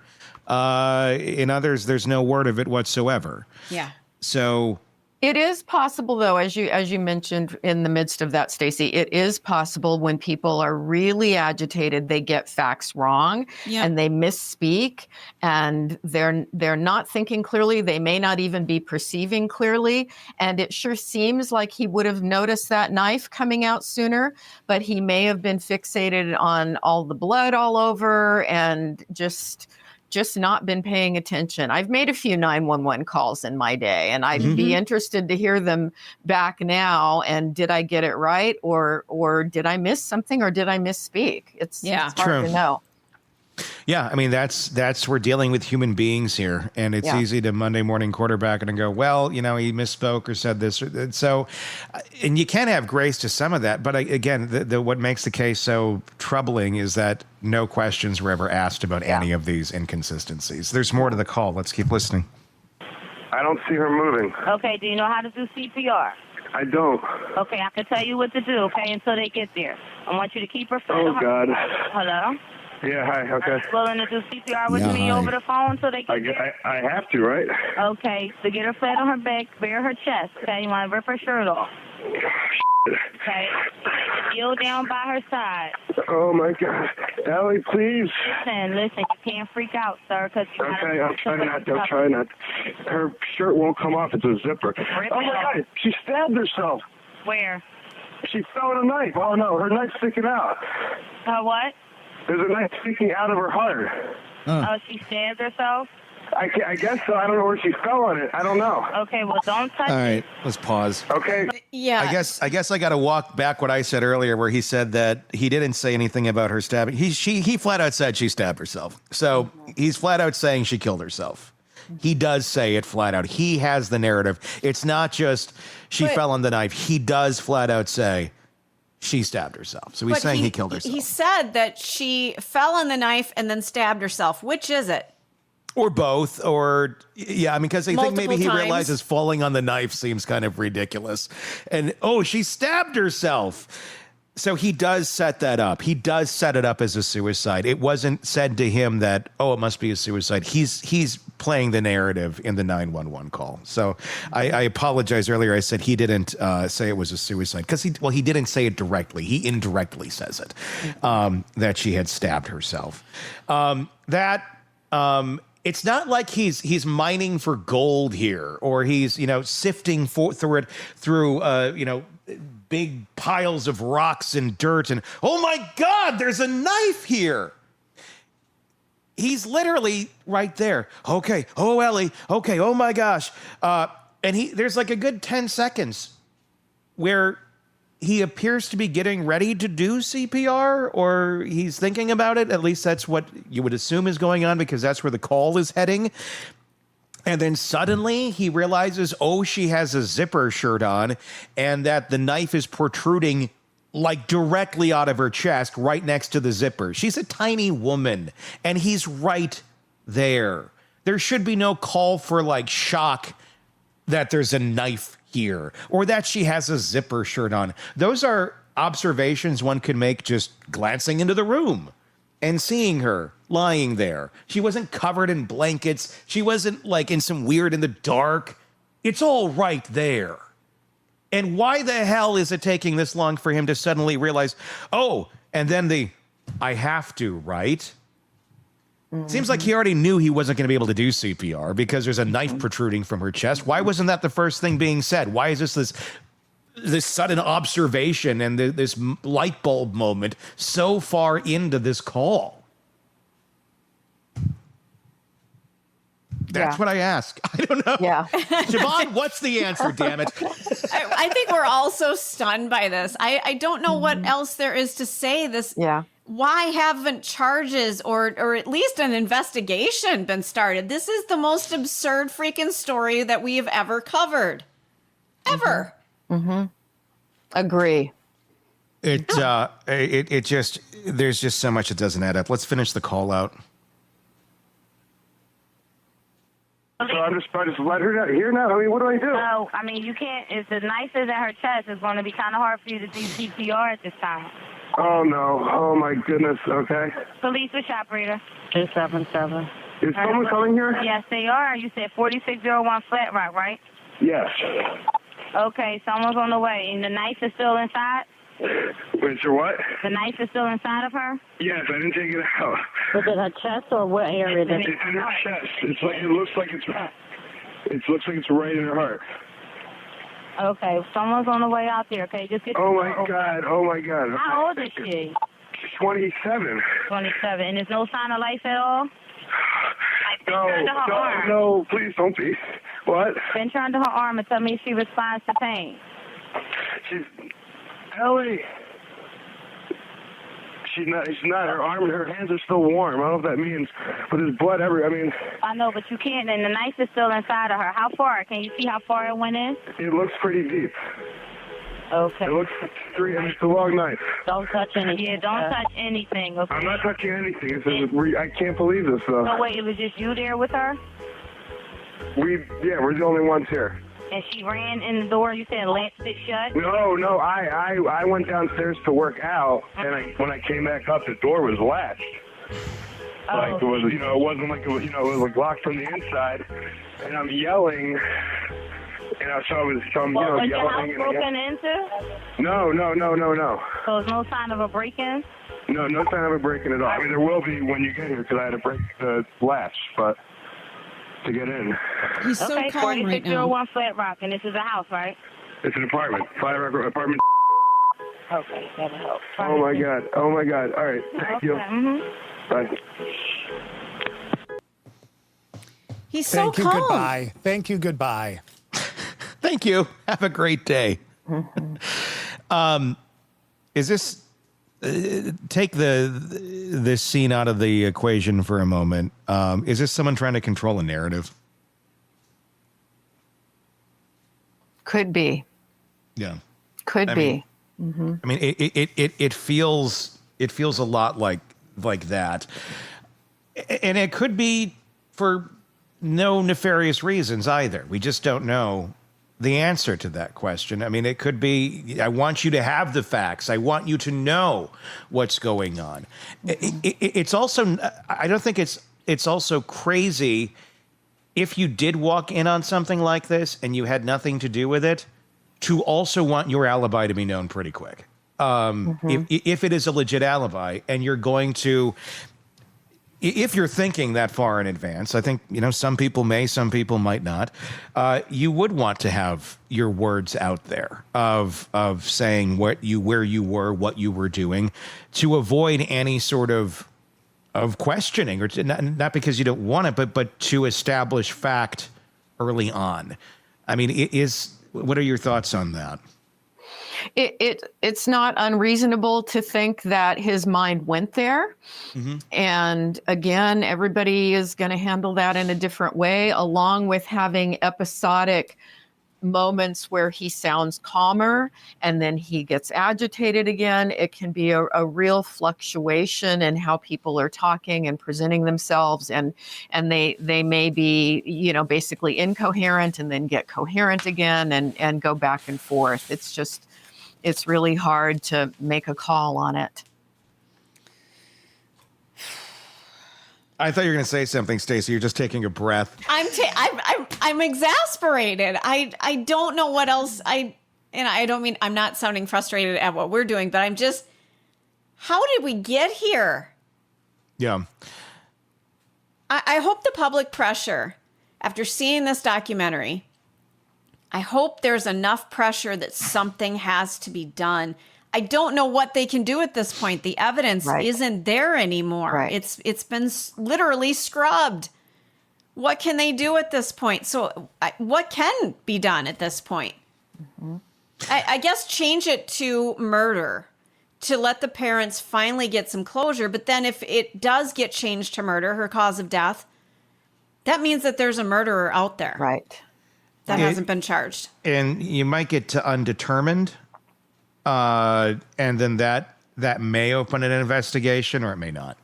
Undetermined doesn't necessarily mean you're going to get that. Even if it is homicide, doesn't necessarily. It means then that the authorities, the investigators, would have to decide, okay, let's put the resources into looking into this. Just because it's changed again, this is going to continue to be a battle, I feel, forever, because it always has been a battle, and nobody wants to go further. And I'm wondering, is it going nowhere? Has it gone nowhere? Because at the end of the day, a lot of people have already run through all this stuff and have said, yeah, it looks weird as shit, but without the evidence, there's not enough for charges. But then move it to undetermined. At least do that for the family. You know what I'm saying? One piece that I forgot to mention earlier when we were talking about Stacey's thoughts and my thoughts on how that relationship was going, I had forgotten that in the documentary, her friend was also getting married. And she was talking about how she was sharing all of her planning with Ellen, and so excited. And Ellen wanted nothing to do with sharing her plans for her wedding. She wouldn't talk about it, didn't want to, which to me just adds another layer of, I'm not happy in this situation. This is not really what I want. I want out. I mean, that would certainly be a sign that you're not in a great place. If you're not, you wouldn't want to do that. You wouldn't want to talk about that. Some friends, they kept in contact with Sam. Some of even the family did for a bit. Had, civil, cordial conversations, even joked back and forth a little bit, how they miss her and all that. And then you get that one question, do you think I killed her? And then you get kind of, the silence that goes on. And the answer is, well, we don't think that, it was a suicide. So, again, it's hard to examine the behavior or figure out what the person is thinking behind that question. But is that a question of someone who would have done this? I mean, or is it more like, I'm really trying to gauge the room on this? Because, look, beyond what happened here and what we know about Sammy, he doesn't seem like some sort of vengeful, murderous type. So that plays into his favor. Right. And this, with the number of stab wounds, the deep wound to the chest with the knife embedded like that, this is somebody, you would think, somebody that could do this to someone that they love or have been so intimately connected to. This would be someone you would expect to see more aberrant behavior from than what we know about him. Yeah, it doesn't, none of it plays to the characters of, that we want to assign as this, to try and make this make sense. In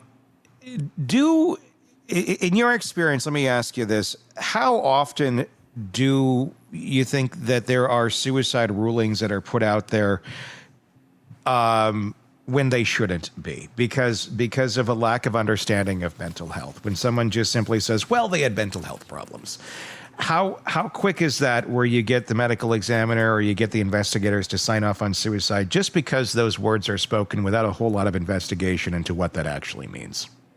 Boy, that is a good question, but that's not one that I don't normally interface with medical examiners and the whole legal end of it. So I don't have an answer to that. I'll just share something personal because it's in my book, which is out in the public. I had a husband suicide by hanging.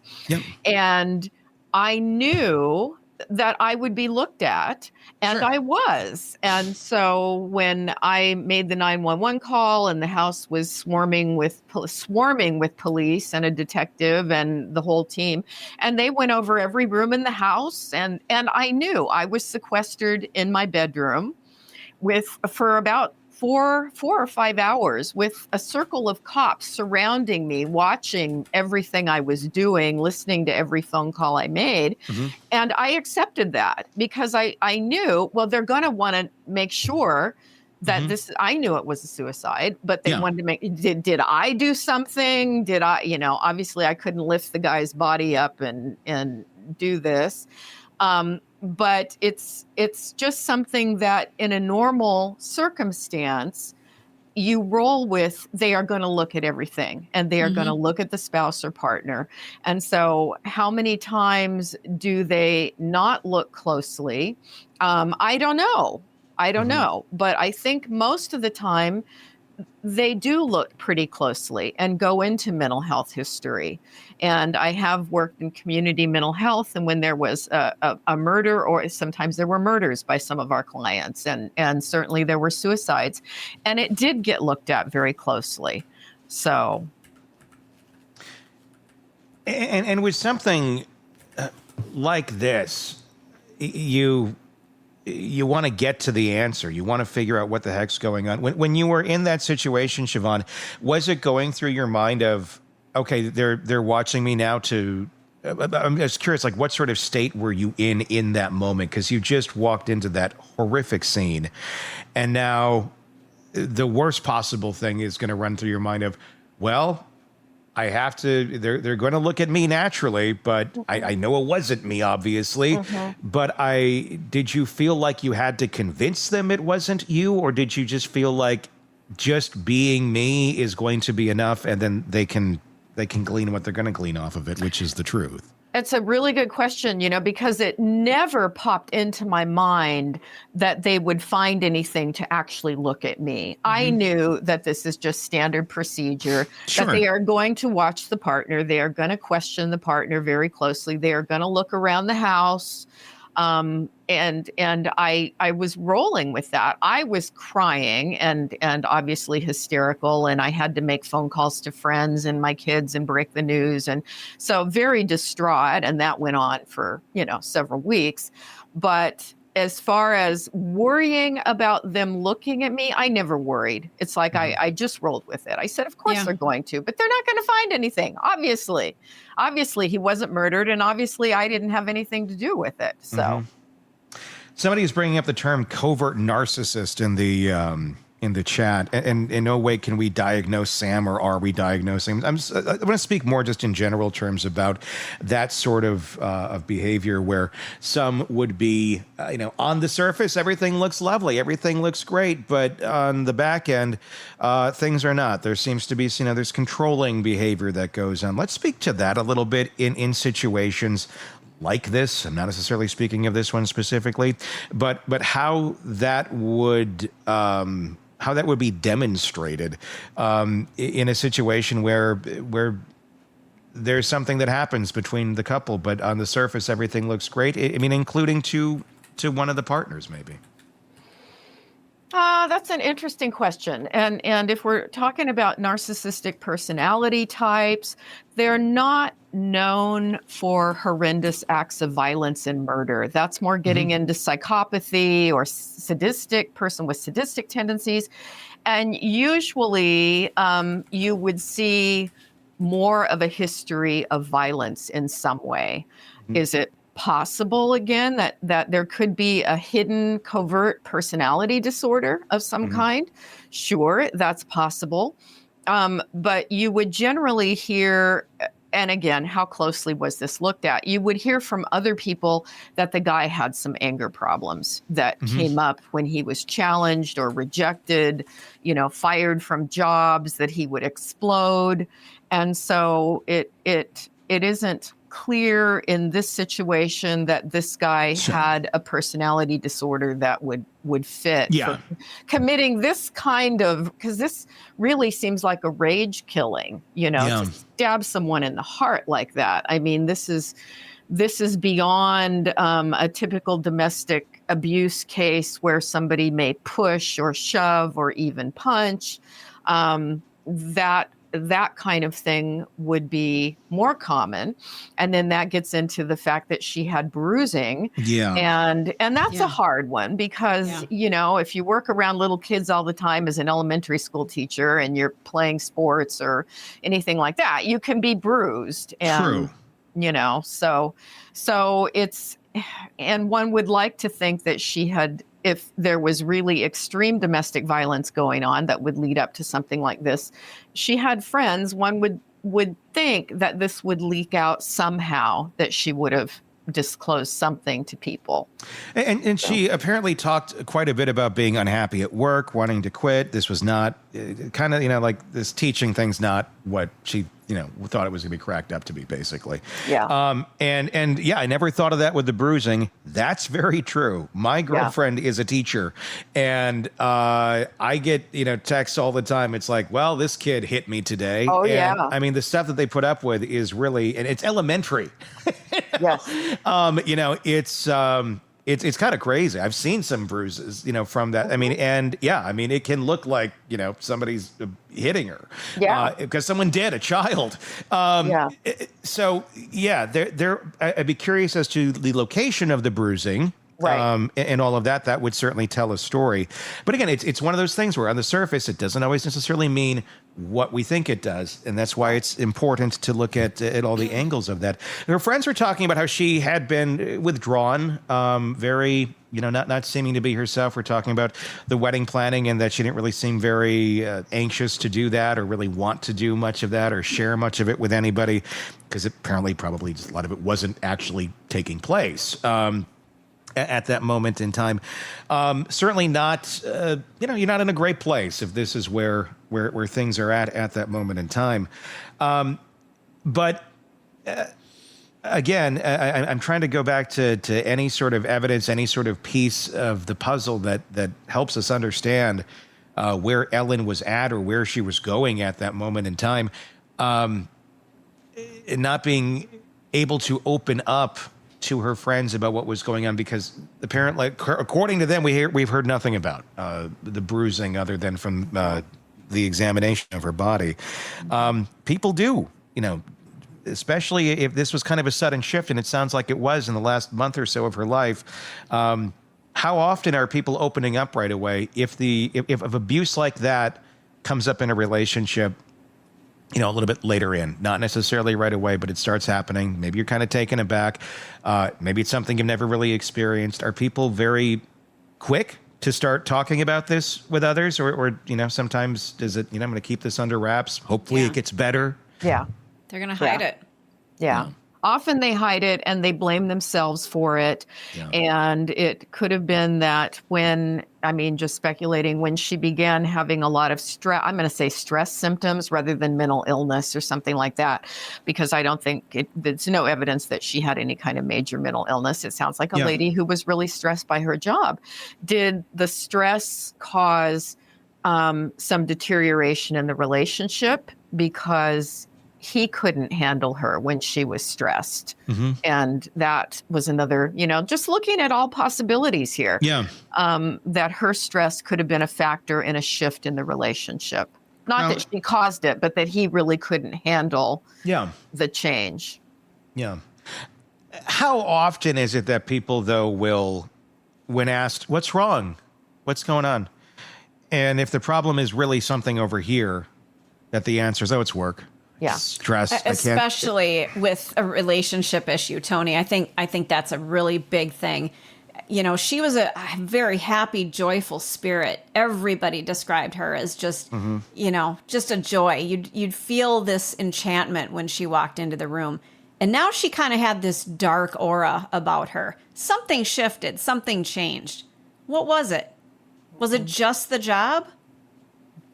Or, a combination of two things, where maybe it's initiated in the job, and then the stress of the job then, however that is, doesn't mesh with the relationship, which causes more problems over there. And then it snowballs into kind of a combination of both. But you're not necessarily going to bare your soul to people right away when they're asking what's wrong, and go, well, see these bruises over here? Yeah, they're not from the kids. Who knows? Mm-hmm. But that people do tend to cover up reality pretty quick, especially when unexpected things come on, do they not? And if you're used to presenting as having a high level of functioning and kind of an ideal life, people tend to want to keep up that image, and they have a hard time disclosing that things are not as perfect as I had been hoping and dreaming that they would be. Well, she did have this fairy tale expectation of her life. She wanted to be married. She wanted to have the big wedding. She wanted just this fairy tale life. And it wasn't adding up. The job sucked. Who knows what was going on in their relationship?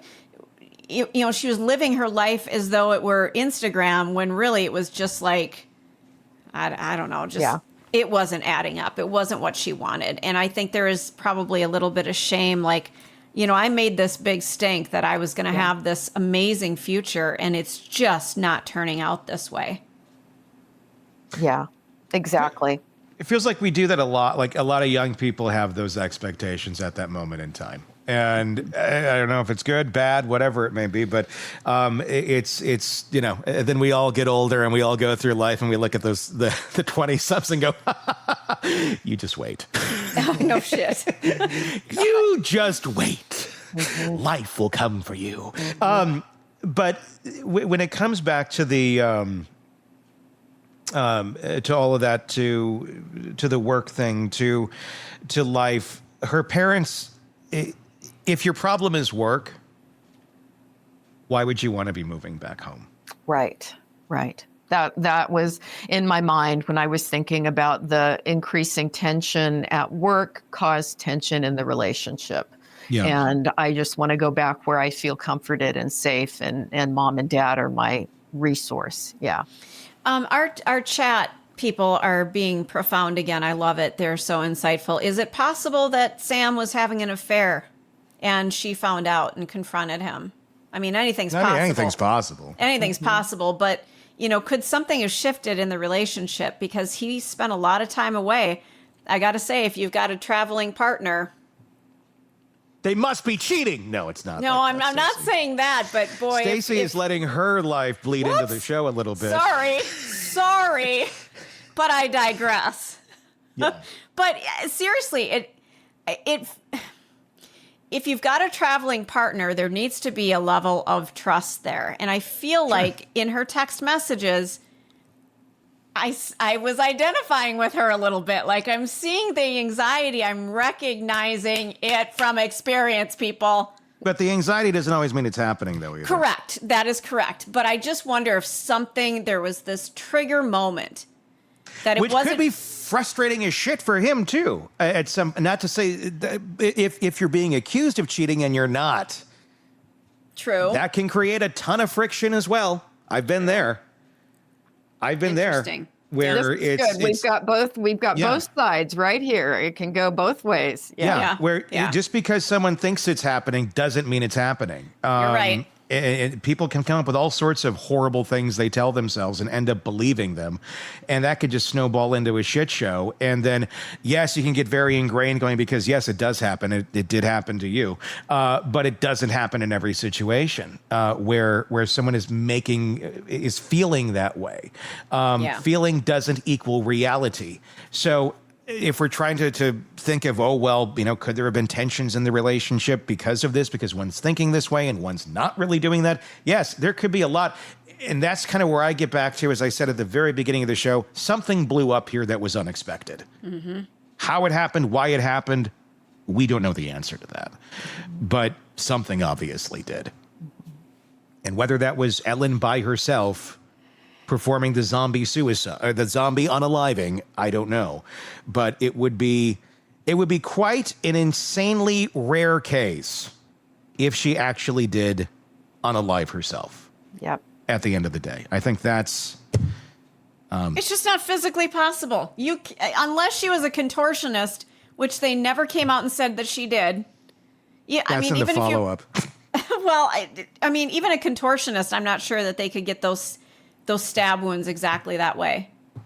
Let's talk. I want to talk about the stab wounds because, we say 20 stab wounds and it sounds horrible and gruesome, and it is. Some of those are also not very deep. Superficial. They're superficial stab wounds where, they kind of tried and then didn't go very far. And again, I know the stats on death by stabbing yourself are insanely low. But can you speak to that at all, Shavaun, where, yes, 20 stab wounds, but only a handful were actually deep? Death by, again, it's not very common. So what do we have to go on to say that, well, maybe this is a sign that this was self-induced because of those ones that didn't go very far? Is that very indicative of someone stabbing someone else, that you're going to have a bunch of superficial wounds of a knife? No, it's weird. It's just another weird case. And I was thinking, if you were doing that to yourself repeatedly, that hurts. Yes, it does. That hurts. And that's generally why women choose to overdose, right? We are not wired to do things repeatedly that really, really hurt. And, I would think if somebody did it once, it would be, ow, I'm not going to do it this way. Mm-hmm. I've got other choices here, other options here. Yeah, because their hesitation. Don't forget, I'm going to do this, versus this. Right. So, and for those of you just listening, I was motioning to the stab wounds to the back of her head and neck. You're not going to do that. Yeah. I don't care how far you are on being mentally ill, you're not going to do it that way. Right. You're just not. And flailing around. I mean, and the head cut too. I don't get either. That's a weird one. And the other interesting piece, as we try to look at all sides, is the internet searches about wasn't one painless ways to do it. Well, yeah, but there's an issue with that. The computer, the data file that they're looking at on there, changed. Like the investigator. None of that. He provided the file, and then the person who gets the file, the image of the computer, suddenly these things are there, and they're not on the original copy that was sent over. So another weird piece. Exactly. Another weird piece. Mm-hmm. Yeah. Again, at the end of the day, if we just had some answers, if we just had some questioning, and maybe this could all be explained, and all these years later now, Sam's name wouldn't be being brought up the way it is, like this documentary has brought it up.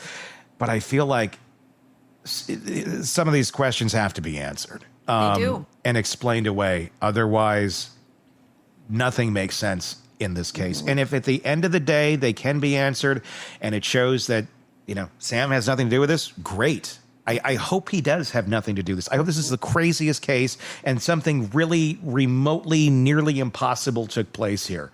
Or she was murdered by somebody, but who was it? I mean, this is where I channel Stephen King, and it was this malevolent force that came in through the heating vent or something and materialized. And Selena Gomez and Steve Martin and Martin Short need to get on this one. Yeah. Of course, again, we're not saying that Sam did this. We're just speculating based on the information that's now come out since that documentary, Murder in Apartment 603 or 601 or Death in Apartment 603, rather. Sam Goldberg, Ellen Greenberg's fiance at the time of her death, has never been charged with any crime in connection to the case. He has consistently maintained that Ellen's death was a suicide, and all individuals mentioned here are presumed innocent unless proven otherwise. But the questions are going to be asked, and answers need to be found. We'll keep asking them. Be sure to press subscribe wherever you're watching this or listening to this so you don't miss any of those questions that we're going to keep asking in this case. And let us know your thoughts in the comments section as well. And check out Shavaun's book, Nightbird. You can hear her story in great detail. It's a very good read. Please do check it out wherever books are sold. Until next time, for Shavaun, for Stacy, for Todd, I'm Tony Brueski. Thanks for watching. We'll talk again real soon. Want more on this case and others? Then press subscribe now and don't miss a moment of true crime coverage from Tony Brueski and the Hidden Killers podcast.